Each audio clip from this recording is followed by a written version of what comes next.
तो बेटा 48 तक आपने कर लिया, हम स्टार्ट कर रहे हैं अब क्वेश्चन नंबर 49। आप सभी लोगों ने सवाल निकाल ही लिया, मेरे साथ ही सॉल्व करें प्लीज एक एक एंट्री। आइए शुरू करते हैं 49। शेयर कैपिटल, बेटा आप देखेंगे 12 लाख से 16 लाख हो रहा है, तो आप फाइनेंसिंग में जाएं और लिखें issue of share capital 4 lakh रुपए। Come on do that please. 4 lakh रुपए इश्यू ऑफ शेयर कैपिटल। कोई भी डाउट है यहां तक तो पूछ लें आप। चलिए जी आगे बढ़ते हैं। रिजर्व सरप्लस नोट 1, नोट 1 में चलिए बेटे, आपको दिया हुआ है बैलेंस स्टेटमेंट ऑफ P&L 340 और 2 लाख, तो आप यहां पर लिख लेंगे उसको 340 माइनस 2 लाख, ये आ गया आपका 1,40,000। वर्किंग में लिख लें प्लीज, 3,40,000 माइनस 2 लाख। अभी उस नोट 1 पर ही आप स्टिक करें because we have some more items to tackle. तो देखिए, एक तो जनरल रिजर्व दिया बेटा, आप देखो जनरल रिजर्व नोट 1 में ही देखो बेटा 240 से 3 लाख हो रहा है, बढ़ रहा है ना 60,000, तो ये यहीं पर ऐड कर देंगे जनरल रिजर्व 60,000, टोटल हो गया 2 लाख। अगर ये जनरल रिजर्व कम हो रहा होता तो यहां से माइनस करते आप, ठीक है। अब इसी में इसी को स्टिक करें, दैट इज नोट 1। एक और आइटम है आपके पास विच यू मस्ट सी, वो क्या है? वो है सिक्योरिटीज प्रीमियम। एक बात बताओ बेटा, सिक्योरिटीज प्रीमियम तो या तो डिबेंचर्स पर आता है या तो शेयर्स पर। हमें कुछ नहीं दिया किस पर है, तो हमें इंप्लाइड मानना है कि ये शेयर्स के साथ लेना है हमको। कहां लेना है? शेयर्स के साथ। तो इसके 2-3 अलग अलग टाइप के ट्रीटमेंट पॉसिबल हैं, लेकिन जो सबसे ज्यादा प्रेवलेंट है टीचर्स अमंग बुक्स, वो क्या करते हैं मैं आपको समझाता हूं। सिक्योरिटी प्रीमियम देखो बढ़ रहा है घट रहा है? कितना बढ़ रहा है? तो वो क्या करते हैं, ये जो 4 लाख है ना, इस 4 को ही 4/20 कर देते हैं कि आपका जो शेयर इशू हुआ होगा वो प्रीमियम पर इशू हुआ होगा, तभी आपका प्रीमियम बढ़ रहा है। सो आपको शेयर के ल्यू में, इन ल्यू ऑफ शेयर्स या शेयर के एवज में आपको 4 लाख नहीं प्राप्त हुए, आपको हुए 4,20,000 प्राप्त। तो सीधा वहीं पर ऐड कर लीजिए। तो आप सभी लोग भी 4 लाख को 4/20 कर लें। इसके बाकी ट्रीटमेंट्स भी हम आगे आने वाले क्वेश्चंस पे आपके साथ डिस्कस करेंगे, बट अभी के लिए आप ये समझ लो कि प्रीमियम शेयर्स पर है और शेयर्स में ऐड हो गया सीधा ही वो। अब चलते हैं क्वेश्चन पर वापस। अब है हमारे पास लॉन्ग टर्म बोरिंग 10% डिबेंचर। आप देख पाएंगे 2 लाख से 2 लाख है ना, 2 लाख से 3/20 हो रहा है डिबेंचर्स। तो यहां पर आप लिख दें फाइनेंसिंग में जाके इशू ऑफ डिबेंचर्स 1,20,000 बेटा, इश्यू ऑफ डिबेंचर्स 1,20,000, ये यहां पर लिख दें प्लीज, ठीक है। आगे बढ़ते हैं जी। अब इस पे रेट ऑफ इंटरेस्ट दिया है 10%, इसकी एक एडजस्टमेंट है, सब लोग लास्ट एडजस्टमेंट पढ़े।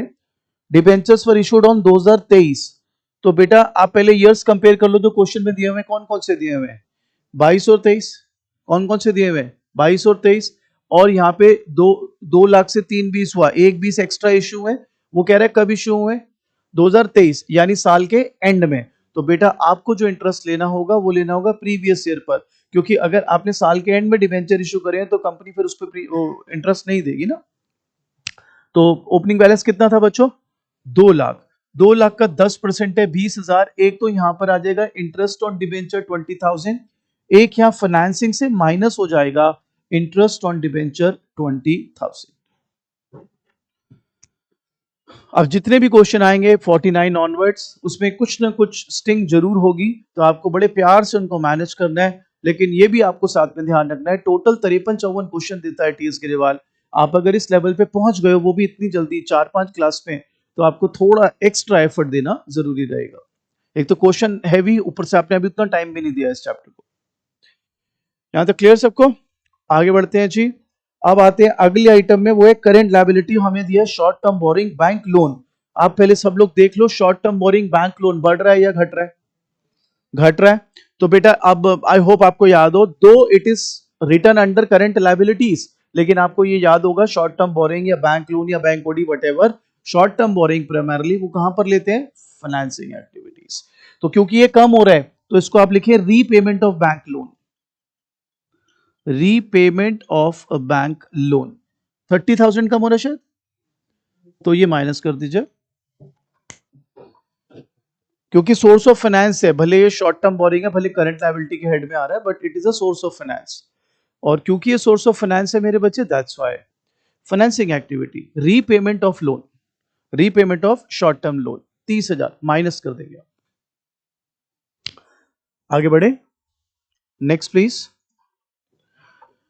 इसके बाद आपको कहता है ट्रेड पेबल्स। आप देखो ट्रेड पेबल कम हो रहे हैं 30,000, तो बेटा माइनस वाले में डाल दीजिए, ट्रेड पेबल 30,000 कम हो रहे हैं। ऐसे भी लिख दें या सीधा भी लिख देंगे, लेस है वैसे तो। So equity and liabilities that has been done away with, ये हो गया है हमारा। चलिए अब बात करते हैं आपके एसेट्स की। यहां तक किसी का कोई डाउट है तो पहले क्लियर कर ले प्लीज। चलिए एसेट्स देखिए, कोई डाउट है मैम? एसेट्स देखिए please. So property plant equipment note number 2, note number 2 में चलिए, हमें मशीनरी भी दिया, एक्यूमुलेटेड डेप्रिसिएशन भी दिया, and then we have an adjustment as well. तो आपको पता है यहां पर आपको सबसे पहले मशीनरी का अकाउंट बनाना होगा। सभी लोग वर्किंग में जाएं और मशीनरी अकाउंट का फॉर्मेट बना ले। ना सिर्फ ये, आपको एक्यूमुलेटेड डेप्रिसिएशन अकाउंट भी बनाना होगा, बिकॉज इसकी भी ऊपर वैल्यूज भी दी हुई है बैलेंस शीट में और ऑब्वियसली एडजस्टमेंट भी दी हुई है। तो पहले हम मशीनरी अकाउंट बनाते हैं। मशीनरी का ओपनिंग बैलेंस देख लीजिए सब लोग, 14 लाख बेटे, तो to balance brought down 14 lakh, by balance carried down 21,40,000, उतार लीजिए प्लीज। आप क्वेश्चन में देख सकते हैं, इट्स गिवन 14 लाख एंड 21,40,000। ठीक है, एक्यूमुलेटेड डिडक्शन का भी फॉर्मेट तो बना ही लिया है, तो इसके भी बैलेंस पहले ही लिख लेते हैं। ओपनिंग बैलेंस है उसका 1,90,000, तो वो इधर आ जाएगा, बाय बैलेंस ब्रॉट डाउन 1,90,000, और क्लोजिंग बैलेंस इधर आ जाएगा, लायबिलिटी है क्योंकि, और वो है 2,40,000। तो यहां तक हमने दोनों के बैलेंस ब्रॉट डाउन और बैलेंस कैरी डाउन वो हमने ट्रीट कर लिए हैं।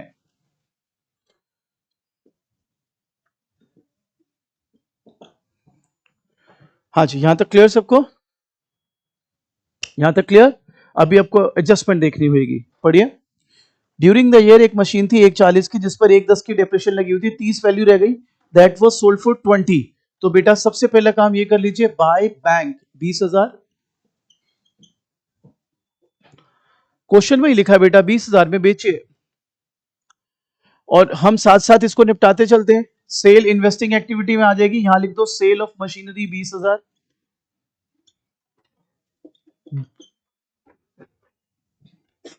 ठीक है, इसके बाद by accumulated depreciation, I think 1,10,000 है। अब आपको हम समझा चुके हैं, समझाते रहे हैं पहले भी बहुत बार, एक्यूमुलेटेड डेप्रिसिएशन अगर आपने लिख दिया बाय एक्यूमुलेटेड डेप्रिसिएशन, तो उसका दूसरा effect has to be in the accumulated depreciation account. तो फिर ये यहां पर आ जाएगा एज टू मशीन अकाउंट, वहां से आ गया ये 1,10,000। कम ऑन, आराम आराम से अच्छे से करते चलिए। Now we can play with it, क्योंकि आपने आपको आता है तो हम एक इफेक्ट साथ साथ लेके कर सकते हैं। जबकि हम पहले जब ये क्वेश्चन करते थे तो पहले पूरा मशीनरी अकाउंट ही बना के दे रहे थे आपको। अब क्योंकि आपको एक्सपीरियंस हो गया तो you can just play with it. अब क्या करें, पहले इसको टोटल कर ले, तो ये आ गया 3,50,000, ये भी आ गया 3,50,000, बचा 1,60,000। इसको क्या बोलना है? इसको बोलना है बाय P&L बैलेंसिंग फिगर। अब ये बताओ, जो एक्यूमुलेटेड डेप्रिसिएशन में ये जो 1,60,000 बचा है बैलेंस, ये कहां पर आएगा? एडजस्टमेंट। तो डेप्रिसिएशन 1,60,000 उतारिए प्लीज। सो कॉल्ड हमारे एक्यूमुलेटेड डेप्रिसिएशन अकाउंट का पर्पस हैज बीन सर्व्ड। यहां तक से बराबर आ जाए, फिर आगे बनाते हैं क्वेश्चन को। अब उस एडजस्टमेंट पर अगर हम वापस जाएं तो वो कहता है एक मशीनरी 1,40 की थी, जिस पर 1,10 की डेप्रिसिएशन लगी, तो don't you people think value 30,000 रह गई है, और 30,000 की चीज आप कितने में बेच रहे हैं? 20,000। तो प्रॉफिट है कि लॉस है? लॉस। तो बेटे लॉस भी यही लिखिए, bye P&L account loss 10,000, profit होता तो डेबिट डालते, आपको पता ही है। और इस लॉस का भी दूसरा इफेक्ट हाथों हाथ ले लीजिए, यहां आ जाएगा loss 10,000, loss on sale of machinery. आप पूरी स्टेटमेंट लिखिएगा, loss on sale of machinery 10,000। सब लोग आराम से बराबर आ जाएं, ध्यान से समझ के बढ़िया से। कोई भी डाउट हो तो हमें रोक लें प्लीज।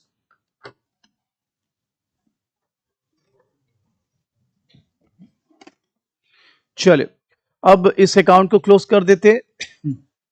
आई थिंक ये हो गया 22,80,000, 22,80,000, 22,80,000, 14 लाख गए बेटा, बचा 8,20,000, 8,80,000।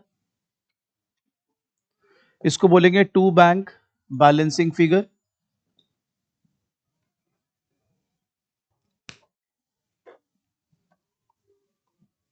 ठीक है, ये जो डेबिट में आया बैंक 880, इसको क्या करना है बताओ? ये क्या निकला है? Purchase, purchase, purchase. इसको यहां ले लीजिए, परचेस ऑफ मशीनरी 8,80,000 नेगेटिव, क्योंकि अगर आप परचेस करेंगे तो पैसा जाएगा, कैश इज गोइंग आउट।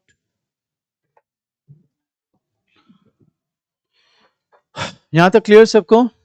अब यहां पर एक और आपके लिए चीज है जो आपको अच्छे से समझनी है। सब लोग देखें, अब अगर मैं नॉन करेंट एसेट्स पे वापस जाता हूं, प्रॉपर्टी प्लांट इक्विपमेंट के बाद I have one more asset, देखो कौन सी है? Non current investment. कौन सी है बेटा? Non current investment. Non current investment अगर कुछ ना दिया होता, मैं सीधा अकाउंट बना लेता, सेल करके चल देता आगे। लेकिन यहां पर एडजस्टमेंट है इसकी भी। एडजस्टमेंट नंबर 2 पढ़िए, during the year non current investment was sold and all. तो आपको नॉन करेंट इन्वेस्टमेंट का भी अकाउंट बनाना होगा। So non current investment account का फॉर्मेट बनाइए। भाई ये तो देखो टेकन फॉर ग्रांटेड, मान लीजिए जो चीज ऊपर दिया और उसकी एडजस्टमेंट है, तो आपको उसके अकाउंट बनाना ही पड़ेगा कमवर्ट में, चाहे वो एसेट हो, चाहे डेप्रिसिएशन हो, चाहे टैक्स हो। तो नॉन करेंट इन्वेस्टमेंट की भी क्योंकि एडजस्टमेंट है तो अकाउंट हम बना रहे हैं। सबसे पहले ओपनिंग बैलेंस हम देख लेते हैं जो कि है 2 लाख रुपए। तो यहां आ गया to balance brought down 2 lakh rupees. यहां आ गया क्लोजिंग बैलेंस बेटा 2,70,000 रुपए। उतार लीजिए सब लोग।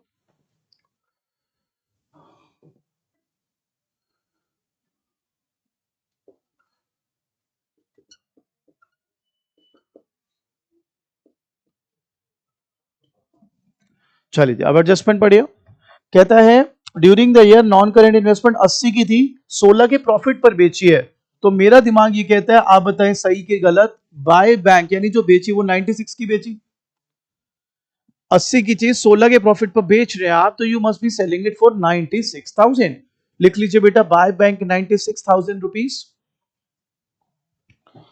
अब क्योंकि ऑब्वियसली तो बेची है, पैसा आया है, ये इधर आप लिखेंगे as sale of non current investment 96,000 positive. बताइए why not negative, why we are subtracting it? Sale करिए, पैसा आ रहा है बेटा, कैश आ रहा है बेटा। क्लियर यहां तक? अब प्रॉफिट हुआ है आपको 16,000, तो आपको पता है लॉस इधर है, प्रॉफिट इधर आएगा। To PNL account profit 16,000 debit में डालिए, टू प्रॉफिट 16,000। अब बच्चों आई होप आपको याद हो, हमने पहले जब आपको शुरू में क्वेश्चंस कराए थे तो पूरा फॉर्मेट बना के कराए थे। दो काफी एंट्रीज हमने, मगर मेन एंट्रीज ली थी, सारी एंट्री भले ना लियो, लेकिन आपको याद होगा प्रॉफिट जो होता था हम क्या करते थे यहां से? लेस। तो यहीं पे लिख दीजिए less profit on sale of non current investment 16,000। वो साथ ही में आपको क्रॉस बनाते, मतलब उसको उसका क्रॉस इफेक्ट लेते चले साथ में, ताकि बाद में दिक्कत ना हो। यहां तक क्लियर? अच्छा तगड़ा क्वेश्चन है ये, इस लेवल का क्वेश्चन, इतना बड़ा क्वेश्चन आने का चांस कम ही होता है, मगर अगर आप इतने बड़े क्वेश्चंस भी कर लोगे तो ऑब्वियसली फिर आपकी कमांड अच्छी रहेगी टॉपिक पर। चलूं आगे बढ़ू बेटे। अब राजे अपन इसको क्लोज कर देते हैं। ये टोटल आ रहा है बेटा 3,66,000, 3,66,000। ये बचा टू बैंक, 1,50,000, इसको बैलेंसिंग फिगर भी लिख लें, 1.5 लाख। ठीक है, अब ये जो 1.5 लाख है मेरे बच्चे, डेबिट में टू बैंक से आप दिखा रहे हैं, इज इट योर परचेज और सेल? परचेज, तो अब आप यहां लिखेंगे purchase of non current investment 1,50,000 बेटा, यानी हमें मशीनरी के भी अकाउंट में सेल परचेज दोनों मिल रही है, नॉन करेंट इन्वेस्टमेंट अकाउंट में भी सेल परचेज दोनों मिल रही है। कोई और असेट होती है अकाउंट बनाना होता है, हम इसी तरह से बनाते हैं। मेन आपको बेसिक पता होना चाहिए, उसके बाद उसकी डुप्लीकेशन शुड नॉट मैटर, एक बनाने दो बनाने उससे क्या फर्क पड़ता है। यहां तक क्लियर? सब बराबर गाइस, सब बराबर? बोर्ड्स का पेपर जब आप देंगे, आपका आखिरी क्वेश्चन होगा सीएफएस। वी रियली वांट कि आप जब पेपर देके निपटे, लास्ट क्वेश्चन जब अपना फारिग कर रहे हो, you should be at ease कि मेरा पेपर बढ़िया हुआ है, भगवान ने चाहा तो 100 नंबर। तो उसके लिए मेहनत अभी आपको करनी पड़ेगी। लास्ट क्वेश्चन होगा आपका सीएफएस, इसी के साथ आप अपना पेपर बंद करोगे। And we are not the ones जो हम आपको बोलेंगे ना इको ना अकाउंट्स ना बीएस। कई लोग आपको बोलेंगे पहले 6 नंबर वाले कर लो, फिर फलाना कर लो, फिर ढमकाना कर लो। इतना दिमाग पता नहीं आता कहां है लोगों के पास। अरे भाई, सीक्वेंस वाइज करना है पेपर। आपने जितना कंफर्टेबल रखोगे अपने टीचर को चेक करने में, उतना ही बढ़िया। अगर आपको पेपर चेक करने को दिया जाए, पहले 18वां क्वेश्चन कर रहा हूं जी मैं, फिर जी मैं 16वां क्वेश्चन कर रहा हूं, फिर मैं 12वां करूं, मेरा दिमाग खराब हो जाएगा। मैं कहूंगा यार पागल है क्या ये, सीक्वेंस में कर। और जब तेरा एम ही है कि मेरे को 100 नंबर निकालने हैं, तो तू क्या है छोटी हरकतों में लगा हुआ है कि मैं पहले 6 नंबर करूंगा, 4 नंबर करूंगा। अबे 2.5 घंटे में पेपर देके बाहर है तू, टाइम की कोई वहां पे प्रॉब्लम नहीं होने वाली तेरे को। प्रॉब्लम बस ये हो सकती है कि आता है कि नहीं आता। तो आप सीक्वेंस में जब करेंगे तो ऑब्वियसली आपका लास्ट क्वेश्चन ही बैठेगा सीएफएस, चाहे आप अकाउंट्स चाहे इको चाहे बीएस, पेपर सीक्वेंस में करना होता है। ये बेकार की चीजें नहीं करनी, पहले 6 नंबर और 4 नंबर। दलील क्या देंगे, मेरा पेपर छूट जाएगा। अरे भाई, तेरे को तैयार इस तरह से करेंगे कि जो थ्योरी पेपर है वो तो 2 सवा 2 घंटे में देके बाहर आ जाए, अकाउंट्स तो 2.5 घंटे में देके बाहर आ जाए। पेपर कौन सा छूट रहा है भाई, पेपर नहीं छूटता, आता है तो कुछ नहीं छूटेगा। आगे चलते हैं जी, करंट असेट्स पहले दिया, करंट इन्वेस्टमेंट अपन अभी नहीं ले रहे। ट्रेड रिसीवेबल देखो जी, ये घट रहा है तो ये ऐड हो जाएगा। कितना घट रहा है? 220, ऐड में डालिए।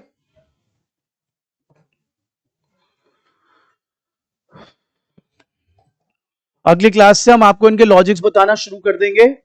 Why this is the format, इसका सिग्निफिकेंस क्या है एक एक चीज के साथ, तो फिर आपको बहुत अच्छा से समझ आ जाएगा। क्योंकि अब तब तक आपको सवाल बनाने आ गए, अब सवाल बनाने के बाद आपको समझा देंगे कि ऐसा सवाल तू बनाता क्यों है, इस तरह से क्यों बनाता है।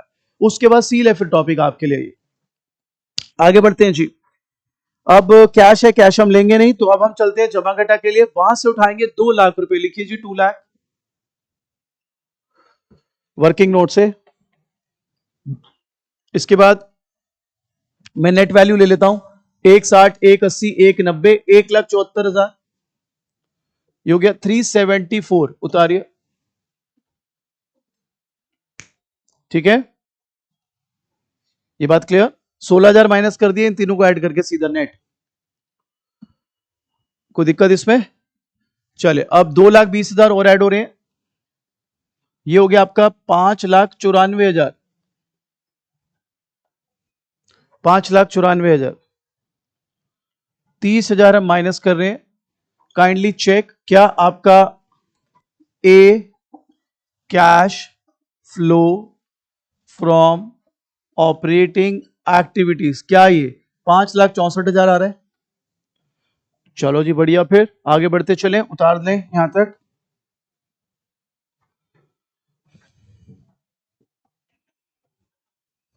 क्लियर? अब इन्वेस्टिंग देखते हैं जी। तो यहां पर पहले नेगेटिव देख लेते हैं। 10,30,000 तो नेगेटिव है, 10,30,000 में से 1,16,000 पॉजिटिव है। देखना 9,14,000 नेगेटिव आ रहा है, 9,14,000 नेगेटिव। आप पूरी स्टेटमेंट लिखना, मैं इसे शॉर्ट में लिख देता हूं। पूरा 20 स्टेटमेंट लिखिए। Cash used in investing activities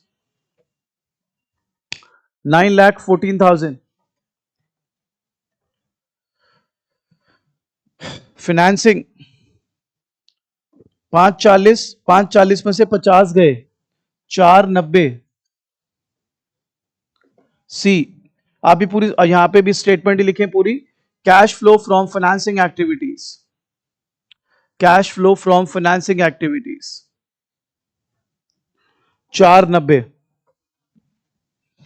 अब लिखिए नेट कैश फ्लो, ए प्लस बी प्लस सी। सो पहले पॉजिटिव देख लेता हूं, 5, 9 लाख, 990, 10 लाख 54, तो 140 पॉजिटिव आ रहा है, देखिए क्या 140 पॉजिटिव। अब हम इस पे लिख लेंगे add cash and cash equivalent at the beginning. और बेटा जब तू cash and cash equivalent at the beginning लेगा राजे, तो तेरे को ओपनिंग का कैश और ओपनिंग की करंट इन्वेस्टमेंट की वैल्यू लेनी है। तो देखिए ओपनिंग का कैश कितना है, 240, 240, और ओपनिंग की इन्वेस्टमेंट कितनी है करंट वाली, 80,000, टोटल 320। तो आप देख लीजिए आपका जो क्लोजिंग है that should come up as 4,60,000। तो ऐड करके देख लीजिए आपकी करंट इन्वेस्टमेंट और आपके कैश के क्लोजिंग बैलेंस जब आप उनको ऐड ऑन कर रहे हैं, it should be coming up as 4,60,000। Check कर लें प्लीज, इज इट 4,60,000? क्लियर सबको? एक बार सब वेरीफाई कर लें, कोई भी डाउट है प्लीज पूछें।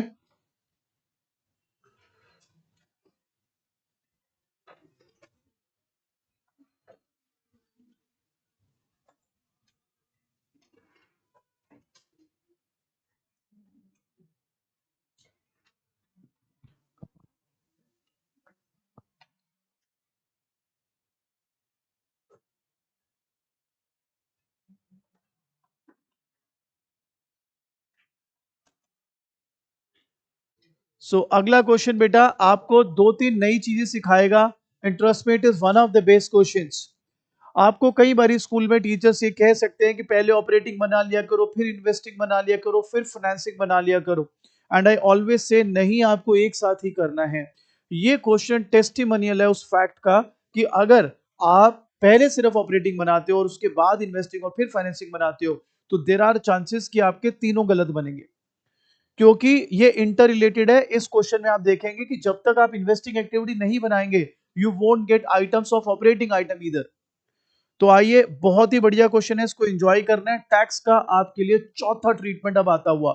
मैं देखता हूं आप लोगों को चारों के चारों याद है भी कि नहीं, और चारों के चारों कैसे समझेंगे आप। आइए शुरू करते हैं। बहुत ही बेहतरीन 52 आपने नहीं उतारना किसी ने, सिर्फ आप लोग सवाल देखें और मैं कैसे सॉल्व कर रहा हूं वो देखें, जहां दिक्कत है रोके हमको। शेयर कैपिटल 1350 से 1350 है, so there is no change. Reserve surplus note 1 में चलिए। Closing balance 2,04,000, here we write that 2,04,000, closing 1,68,000, तो नेट बैलेंस 36,000। बताइए जी, कोई दिक्कत इसमें? कोई दिक्कत इसमें? नोट 1 पर ही स्टिक करिए। आपको जनरल रिजर्व दिया हुआ है जो कि बढ़ रहा है 30,000, आप अच्छे से जानते हैं इसको, यहीं पे आप ऐड कर देंगे। So total is gonna be 66,000। बोलिए जी, यहां तक क्लियर बात? एवरीबॉडी यहां तक क्लियर? आगे बढ़ेंगे, क्वेश्चन पे वापस आइए। Long term borrowing 10% mortgage loan, आप बताइए मॉर्गेज लोन बढ़ रहा है घट रहा है? बढ़ रहा है, तो आप यहां पे लिख दीजिए मॉर्गेज लोन कितना बढ़ रहा है, 8,10,000। Is that clear? अब इसी में 10% का इंटरेस्ट भी दिया हुआ है, आप देख सकते हैं। एडजस्टमेंट कोई है नहीं, आप इसको इस तरह से मान लें कि आप बताओ ओपनिंग क्या है, 0, क्लोजिंग क्या है, 8-10। मैं अज्यूम कर रहा हूं कि ये साल के एंड में लिया है मैंने लोन। मैं क्या अज्यूम कर रहा हूं, मैंने साल के एंड में लिया है लोन, इसलिए I am not showing any interest whatsoever. लेकिन आप कहो जी मैं तो लूंगा, अगर आप ले रहे हैं तो दो बातों का ध्यान रखें। ए, your assumption is that this loan has been taken at the start of the year. B, how are you gonna treat that? Just like interest on debenture, adjustment में ऐड और फाइनेंसिंग में से माइनस। बट जबरदस्ती already complicated question को मैं complicate नहीं कर रहा। आप देख लो क्या इस मॉर्गेज लोन से रिलेटेड कोई एडजस्टमेंट है तो बता दो, देन तो we are force to treat. है कोई एडजस्टमेंट उससे रिलेटेड? नो। तो फिर मिट्टी पाओ जी, आगे बढ़ते हैं। अब आपको देता है क्रेडिटर्स, क्रेडिटर्स कम हो रहा है 1,02,000, तो आप भली बात ही जानते हैं यहां जाएगा क्रेडिटर्स 1,02,000। Is that clear? अब बच्चा कहता है यार ये क्वेश्चन तो बिल्कुल ही मासूम सा है, आप तो इतना कह रहे थे इसमें ये है वो है, इससे तो आसान कोई क्वेश्चन नहीं लग रहा, अभी तक तो कुछ है ही नहीं इसमें डीमंस। डू नॉट जज a book from its cover as they say. आगे पढ़े, short term provision, provision for tax दिख रहा है, और सभी लोग देखिए टैक्स की एडजस्टमेंट भी दी हुई है, दी हुई है। तो बस अब आपके लिए आता हुआ चौथा केस टैक्स का, सभी लोग से विनती है ध्यान लगाएं, प्लीज फोकस। ऊपर देख लीजिए सूर्या जी, जब मैं आपके साथ कहता हूं चार केस, तो आपने अभी तक जितने भी टीएस ग्रेवाल के क्वेश्चन करे हैं, आपके लिए थर्ड केस है, आपने अब तक दो केस करे हैं। सर कौन कौन से? जब खाली ऊपर दिया होता था प्रोविजन फॉर टैक्स, आप उसको ट्रीट कैसे करते थे, करेंट ईयर को यहां पर ऐड करते थे और प्रीवियस ईयर को ऑपरेटिंग के एंड में से माइनस। सर दूसरा केस था, अब मैं बताऊंगा सर, मैं बताऊंगा, बताओ भाई कि सर टैक्स की एडजस्टमेंट होती है तो हम टैक्स का अकाउंट बनाते हैं, ठीक है, और फिर जो क्रेडिट में पीएनएल बचता है वो हम यहां पर ऐड कर लेते हैं, और जब डेबिट में हमने पे कर रखा होता है वो यहां से माइनस। क्या मैं सही कह रहा हूं? जब आप अकाउंट बनाते हो तो जो क्रेडिट में पीएनएल बचता है वो ऐड करते हो, और जो आप पे करते हो टू बैंक वो माइनस करते हो। पक्का मैं सही कह रहा हूं? एक बार और पूछ लेता हूं, जो नीचे एडजस्टमेंट में टैक्स पेड लिखा होता है वो आप प्रोविजन फॉर टैक्स अकाउंट बनाते हुए डेबिट लिखते हो टू बैंक, और उसको यहां से माइनस कर देते हो राइट ऑपरेटिंग के एंड में, और जो क्रेडिट में बैलेंस आता है बाय पीएनएल बैलेंसिंग फिगर उसको तुम यहां पर ऐड कर देते हो। मैं सही कह रहा हूं, गलत तो नहीं बोल रहा? पक्की बात है, यही है। आइए आपके लिए थर्ड केस, वैसे टोटल चार केस है, बताता हूं कैसे। अब यहां पर सबसे पहले मैं आपके लिए बना रहा हूं प्रोविजन फॉर टैक्स अकाउंट। इसको देख के आपको लग रहा होगा हाँ नथिंग मच, ऐसे तो हमने कितने बना लिए, कोई बात नहीं जी। आइए प्रोविजन फॉर टैक्स, पहले ओपनिंग बैलेंस देखिए कितना है, ओपनिंग बैलेंस बताइए, 2,25,000। क्लोजिंग बैलेंस बताइए 30,000। यहां तक कोई दिक्कत? पक्की बात। टैक्स की एडजस्टमेंट नंबर 2 है, पढ़िए जरा, provision for tax made during the year 27,000। Made word को अंडरलाइन कर लीजिए। आपको याद होगा लास्ट क्लास, लास्ट से लास्ट क्लास, जब भी टैक्स की एडजस्टमेंट आ रही थी पेड वर्ड को मैं अंडरलाइन करा रहा था आपसे। ये नहीं कि मैं इसको देख के मैंने कहा ओहो बेटे अब आप अंडरलाइन करो, आपको पहले से सेटअप कर दिया गया था इस चीज के लिए। आप बताइए पेड को अंडरलाइन किया था आपने? जब भी पेड होता था तो आप क्या करते थे, आप लिखते थे टू बैंक राइट, और टोटल करके बैलेंस निकाल लेते थे by PNL balancing figure. Yes और नो? अगर पेड नहीं लिखा, लिखा है मेड प्रोवाइडेड, पेड की जगह कुछ भी लिखा है तो इसका मतलब आपको ये गिवन है और ये निकालना है। जब पेड होता था तो हम क्या करते थे, ये गिवन होता था ये निकालते थे, कितना पे मेड है, ये 27 यहां आ गया, 252, 252, 30 50 2,22,000। अब बताओ इस अकाउंट में क्या गलती है, ऊपर देखो अकाउंट में गलती बताओ। बैलेंसिंग फिगर यहां आएगा भाई, ये बैलेंसिंग फिगर छोड़ना है अब, ये तो गिवन है, ठीक है। सर ट्रीटमेंट, ट्रीटमेंट भैया ये वाला इधर ऐड 95,000, नहीं 93,000, ठीक है, और ये वाला यहां से माइनस।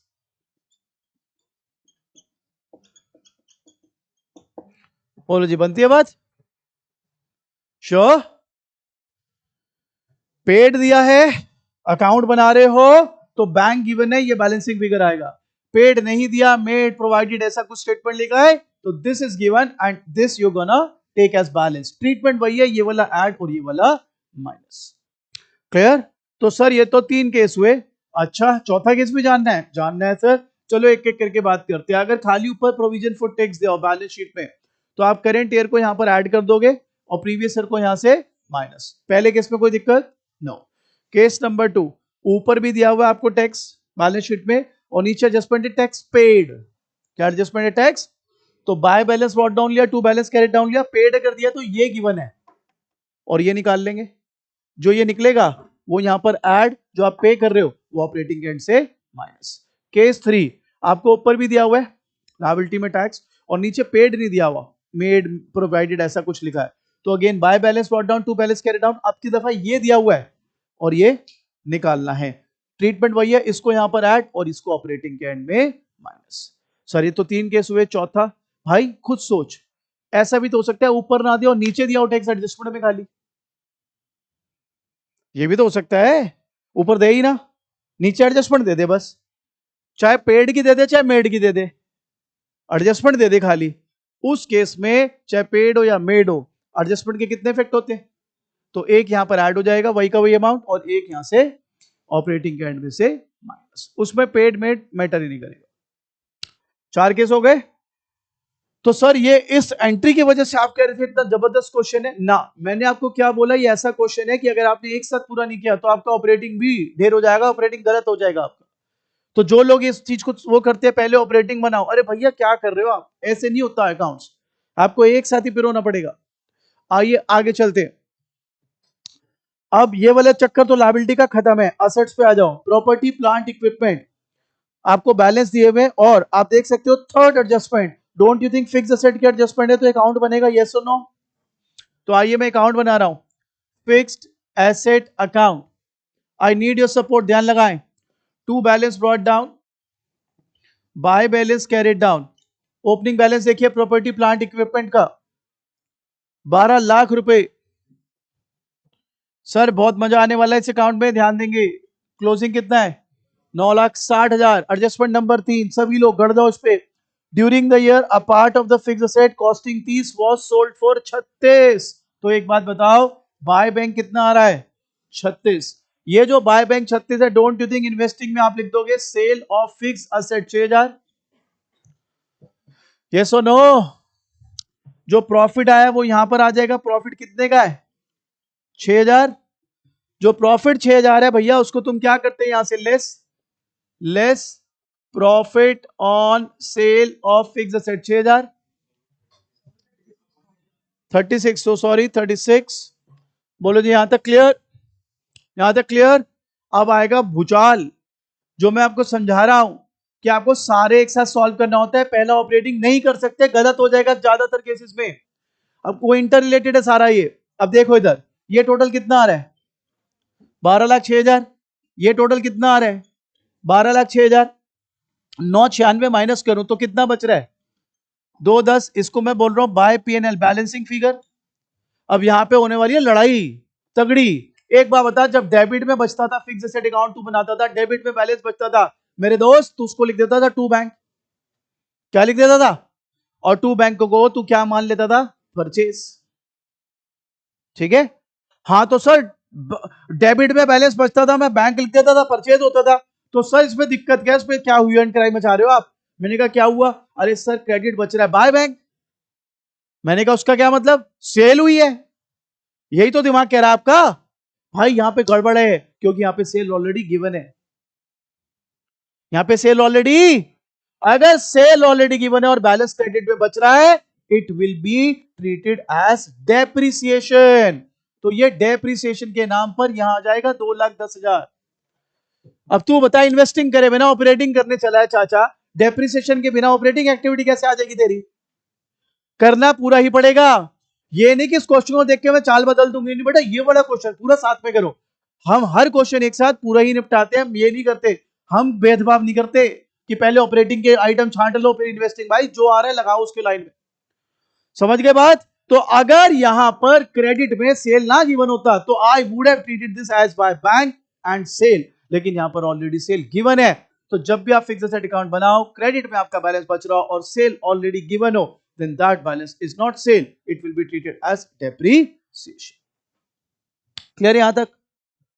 चले आगे, अगली एंट्री पढ़ते हैं जी, उसमें क्या है आगे जी, नॉन करेंट इन्वेस्टमेंट, और आप देखेंगे इसकी भी एडजस्टमेंट है। तो अब मेरे को नॉन करेंट इन्वेस्टमेंट का भी अकाउंट बनाना पड़ेगा। बेटा जी स्पेस थोड़ा सा कम है, आई एम सो सॉरी। बेटा ओपनिंग बैलेंस क्लोजिंग बैलेंस बताइए जी कितना है? ओपनिंग कितना है देखिए, non current investment opening balance 1,50,000, ये यहां आ गया। क्लोजिंग 1,80,000, यहां तक क्लियर? पहली एडजस्टमेंट पे आ जाओ सब। 24 की इन्वेस्टमेंट है, 25,500 में बेच दी, तो बाय बैंक 25,500, टू प्रॉफिट 1,500। पहले बताओ यहां तक बात बनती है? तो ये जो प्रॉफिट है ये भी माइनस हो जाएगा यहां से। Profit on sale of non current investment 1,500, ठीक है, अब ये टोटल करते हैं 2,05,500। ठीक है, 2,05,500 में से 1500 हो गए 2,04,000। बेटे 54,000 बच रहा है, इसको क्या बोलोगे? To bank. और ये है बैलेंसिंग फिगर। बताइए क्या मानना है इसको? 54,000 को परचेज। तो यहां लिखूंगा मैं purchase of non current investment 54,000, sale of non current investment 25,500। Clear यहां तक? 54,000 परचेज है, माइनस ही होगा, ब्रैकेट लिख देते हैं, कोई नहीं। चलो जी, यहां तक क्लियर? यहां तक clear? This question is one of the best questions. अगर आप ये कर लोगे 90% सीएफएस आता है आपको। फिर आगे बढ़े। अब कहता है करंट इन्वेस्टमेंट एंड में लेंगे। इन्वेंट्रीज देखो भाई कम हो रही है, कितनी कम हो रही है? 90,000। तो ऐड वाले में डाल देता हूं। अगली करंट असेट ट्रेड रिसीवेबल, भाई ये तो बढ़ रही है बिग टाइम, 7,35,000। तो माइनस में डाल देता हूं। यहां तक क्लियर? यहां तक क्लियर? कैश और करंट इन्वेस्टमेंट अपन एंड में ही लेने वाले हैं। एडजस्टमेंट देख लो सारी हो गई क्या? First done, second done, third done, fourth interim dividend 1,20, एक तो यहां आ जाएगा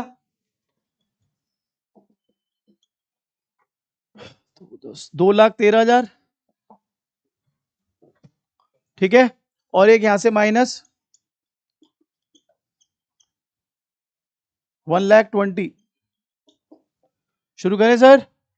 इसकी calculation is even more interesting. 2,13,000, here we go,